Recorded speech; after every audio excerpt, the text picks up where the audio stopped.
नमस्ते।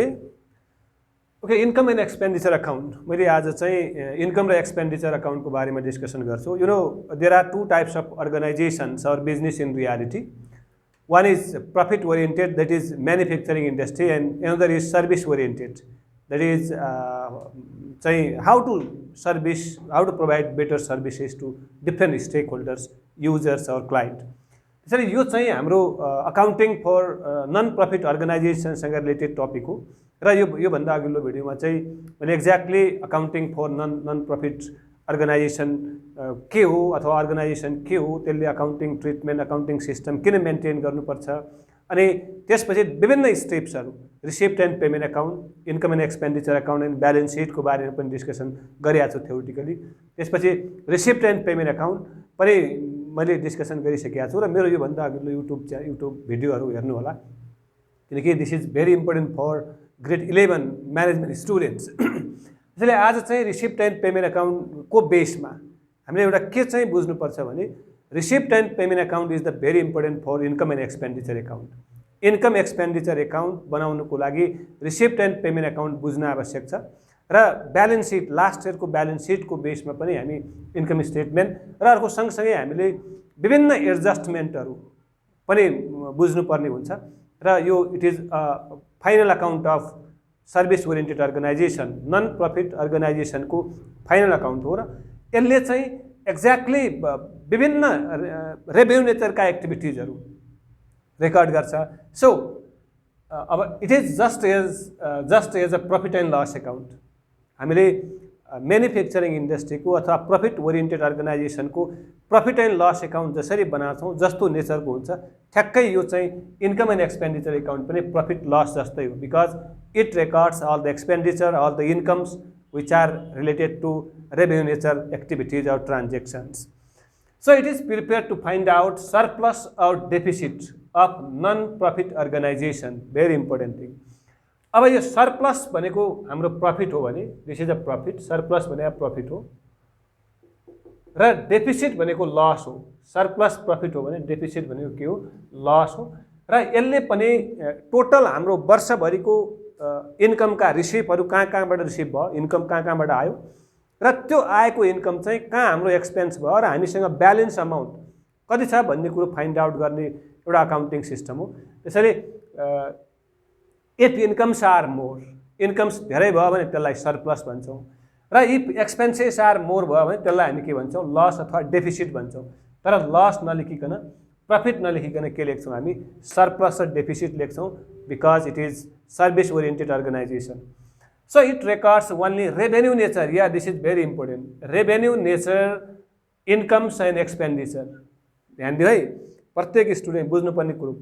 रियालिटीमा there are two types of transactions, अर्को एउटा रेभेन्यू नेचर, अर्को चाहिँ capital nature.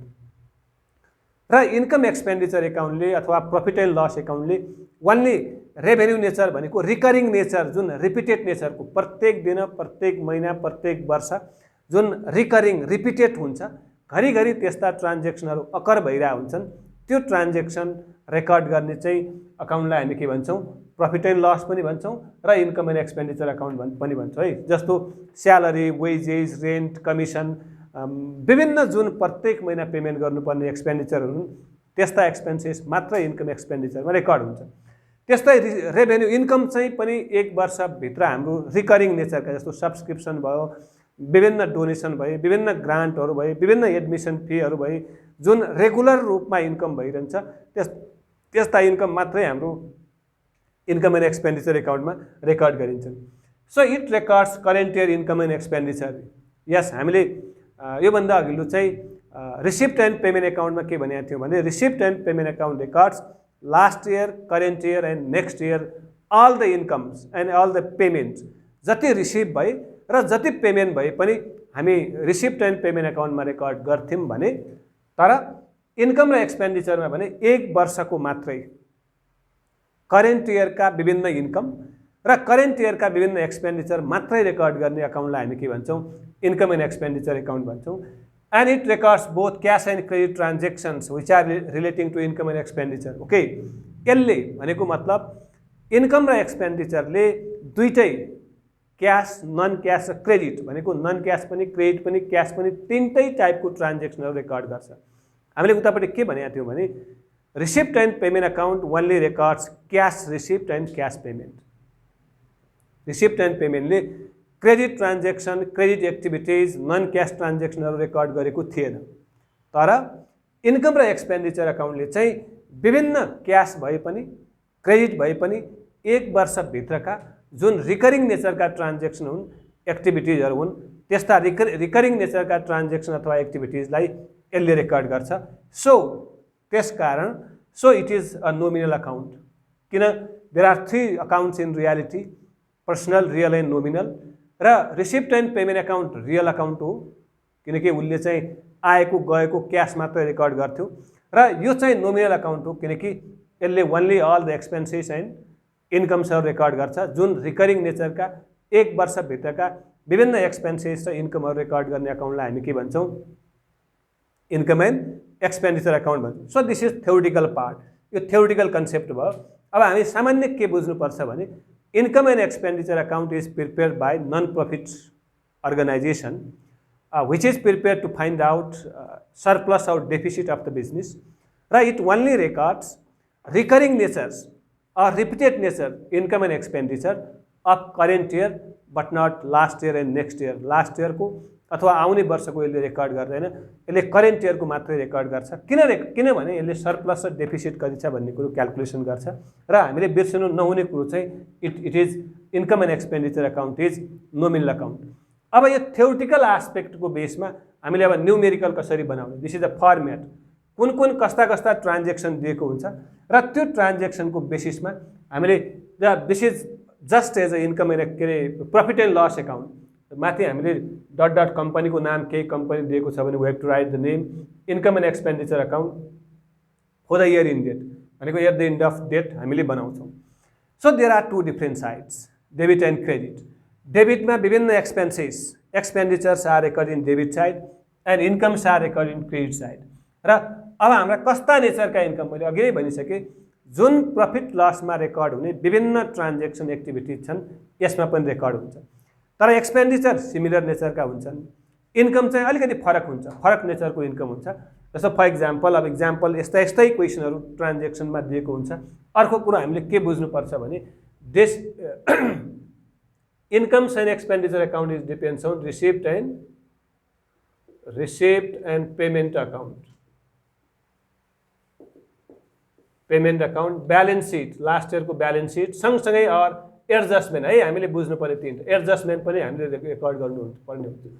3टा receipt and payment account, balance sheet and एडजस्टमेन्टको बेसमा हामी के बनाउँछौँ?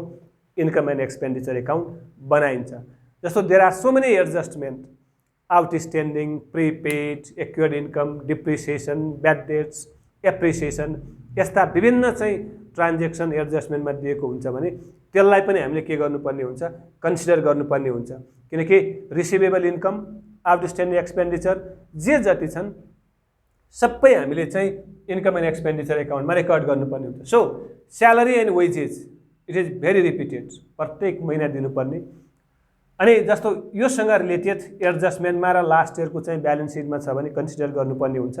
अनि लास्ट इयरको ब्यालेन्स सिटमा भएका विभिन्न current assets and current liabilities केही त्यस्तो छ भने हामी इन्कम एन्ड एक्सपेन्डिचरमा रेकर्ड गर्छौँ। अनि फिक्स नेचरका ब्यालेन्स सिटमा ट्रान्सफर गर्छौँ, त्यो चाहिँ बुझ्नुपर्ने हुन्छ। क्यापिटल नेचरको ब्यालेन्स सिटमा, रेभेन्यू नेचरको छ भने त्यो चाहिँ हामीले इन्कम एन्ड एक्सपेन्डिचर अकाउन्टमा कन्सिडर गर्नुपर्ने हुन्छ। रेन्ट एन्ड रेट्स, ट्याक्सेसन के छ? टुर्नामेन्ट एक्सपेन्सेस, कुनै टुर्नामेन्ट गर्छौँ भने रेगुलर नेचरको एक्सपेन्डिचर, अफिस एक्सपेन्सेस, अडिट फीहरू, अनि इन्सुरेन्स प्रिमियमहरू, यस्ता जम्मै एक्सपेन्सेस। इन्ट्रेस्ट अन लोन लिएको छ भने we have to pay interest, that is regular nature, प्रत्येक महिना तिर्नुपर्ने हुन्छ। इन्सुरेन्स प्रत्येक वर्ष तिर्नुपर्ने हुन्छ। अडिट फी प्रत्येक वर्ष तिर्नुपर्ने हुन्छ। अफिस एक्सपेन्सेस रिकरिङ नेचरका हुन्छन्, प्रत्येक महिना, प्रत्येक दिन, प्रत्येक वर्ष हुन्छ। अनि रिपेयर एक्सपेन्सेस, कुनै चाहिँ फिक्स एसेटलाई रिपेयर मेन्टेनेन्स गर्नुपर्ने हुन्छ भने त्यस्ता रिपेयर एक्सपेन्सेसहरू। डिप्रिसिएसन, या इफ बिल्डिङको भयो, कुनै मसिनहरू सेटअप गरेका छ, कुनै फर्निचरहरू छन्, कुनै ल्यान्ड, बिल्डिङ, प्लान्ट, मसिनरी, जुनसुकै फिक्स एसेट भए पनि डिप्रिसिएसन छ भने डिप्रिसिएसन भनेको नन क्यास एक्सपेन्सेस हो, लस हो, त्यसैले यहाँ रेकर्ड गरिन्छ। स्टेसनरी एक्सपेन्सेस प्रत्येक डे टु डे एक्टिभिटिजमा कुनै स्टेसनरीहरू, पेपरहरू अनि बल पेनहरू, कुनै त्यस्ता सामग्रीहरू, फोटोकपी पेपरहरू चाहिन्छन् भने these we call stationery expenses. अनि ट्राभलिङ एक्सपेन्सेस यदि कुनै ह्युमन रिसोर्सेसलाई कुनै मान्छेलाई मार्केटिङको लागि, प्रमोसनल एक्टिभिटिजको लागि कतै कहीँ गयो भने we have to payment travelling expenses. Loss on sale of fix assets कहिलेकाहीँ के हुन्छ भने फिक्स एसेटका कुनै पार्टहरू हामीले बेच्यौँ र बेच्दाखेरि कहिले प्रफिट पनि हुनसक्छ, कहिले लस पनि हुनसक्छ र यदि लस भयो भने त्यसले हाम्रो टोटल सरप्लस घटाउँछ, प्रफिट भयो भने सरप्लस बढाउँछ। सो अदर एक्सपेन्सेस योभन्दा बाहेक अरू केही एक्सपेन्सेसहरू छन् भने हामी कहाँ रेकर्ड गर्छौँ? इन्कम एन्ड एक्सपेन्डिचर एकाउन्टमा रेकर्ड गर्छौँ। सिमिलरली यो त एक्सपेन्सेस भयो। अब इन्कमहरू, the major income of this non trading concern अथवा service oriented is subscription. Subscription भनेको amount receive from regular members. हाम्रा रेगुलर मेम्बरबाट रिसिभ भएको अथवा कलेक्सन भएको अमाउन्टलाई हामी के भन्छौँ? सब्सक्रिप्सन भन्छौँ। र यो पनि बुझ्नुपर्ने कुरो के छ भने सब्सक्रिप्सनमा पनि लास्ट इयरको हुनसक्छ, करेन्ट इयरको हुनसक्छ, नेक्स्ट इयरको हुनसक्छ र हामीले अघि नै मेन्सन गरिसकेका छौँ भने करेन्ट इयरको इन्कम र करेन्ट इयरको एक्सपेन्सेस मात्रै रेकर्ड गरिन्छ। लास्ट इयरको नेक्स्ट इयरको छ भने त्यो हामीले रेकर्ड गर्दैनौँ र इन्क्लुड भएको छ भने त्यसलाई घटाइदिन्छौँ। तर इन्कम भइसक्यो, रिसिभ हुन बाँकी छ र लास्ट इयरको प्रिपेड छ भने यो वर्षको इन्कम हुन्छ है, यो वर्षको आउटस्ट्यान्डिङ उठ्न बाँकी र लास्ट इयरको एडभान्समा पेमेन्ट गरेको छ भने यो वर्षको इन्कममा हामी जोड्छौँ। र सबैभन्दा इम्पोर्टेन्ट क्याल्कुलेसन गर्ने भनेको पनि सब्सक्रिप्सन हो है। बुझ्नुपर्ने के छ? सब्सक्रिप्सन भनेको amount from regular members, regular income हो र यसमा के हुनसक्छ? लास्ट इयरको पनि हुनसक्छ, नेक्स्ट इयरको पनि हुनसक्छ, करेन्ट इयरको पनि हुनसक्छ र हामीले कन्सिडर गर्दाखेरि करेन्ट इयरको मात्रै कन्सिडर गर्नुपर्ने हुन्छ, लास्ट इयर र नेक्स्ट इयरको घटाइदिने। तर करेन्ट इयरको उठ्न बाँकी छ भने त्यसलाई हामी जोड्छौँ, त्यसरी क्याल्कुलेसन गर्छौँ subscription. So this is very very important subscription. अनि डोनेसन, यस donation there are two types, एउटा स्पेसिफिक डोनेसन, एउटा जेनरल डोनेसन छ। डोनेसन भनेको amount receive from others intentionally, अरू विभिन्न पर्सन, विभिन्न सङ्घ संस्था, विभिन्न सङ्गठनबाट कलेक्सन भएको अथवा पेमेन्ट गरेको अमाउन्टलाई डोनेसन भन्छौँ। र डोनेसन दुईवटा, एउटा जेनरल डोनेसन, यो चाहिँ जेनरल डोनेसन यहाँ आउँछ भने स्पेसिफिक कुनै एउटा पर्टिकुलर पर्पसको लागि प्रोभाइड गरेको कुनै डोनेसन छ भने त्यो क्यापिटल नेचरको, त्यसलाई ब्यालेन्स सिटमा लेख्छौँ। So grant, yeah it is similar to donation. Grant amount receive from NGOs, INGOs, विभिन्न फरेन इन्भेस्टर्सबाट कलेक्सन भएको अमाउन्टलाई हामी ग्रान्ट भन्छौँ। सो ग्रान्ट पनि दुईवटा हुन्छ, एउटा स्पेसिफिक, एउटा जेनरल हुन्छ। र स्पेसिफिक भनेको क्यापिटल नेचर हो, त्यो ब्यालेन्स सिटमा लेख्छौँ भने यहाँ लेख्ने भनेको जेनरल डोनेसन मात्रै हो। So general donation is, general grant is revenue nature income. Tournament receive, कुनै टुर्नामेन्ट आयोजना गरेका छौँ भने त्यसबाट कलेक्सन भएको। सो रिसिभ, कुनै सो गरेका छौँ भने त्यसबाट रिसिभ भएको income. Interest on investment, interest on loan expense हो भने इन्ट्रेस्ट अन इन्भेस्टमेन्ट हाम्रो के हो? इन्कम हो, रेगुलर इन्कम हो। अनि सेल अफ न्युज पेपर, पुराना विभिन्न पेपरहरू थन्किएर बसेका छन् भने त्यो बेच्यौँ भने त्यसबाट जेनेरेट भएको इन्कमलाई हामी के भन्छौँ? रेभेन्यू नेचर इन्कम भन्छौँ।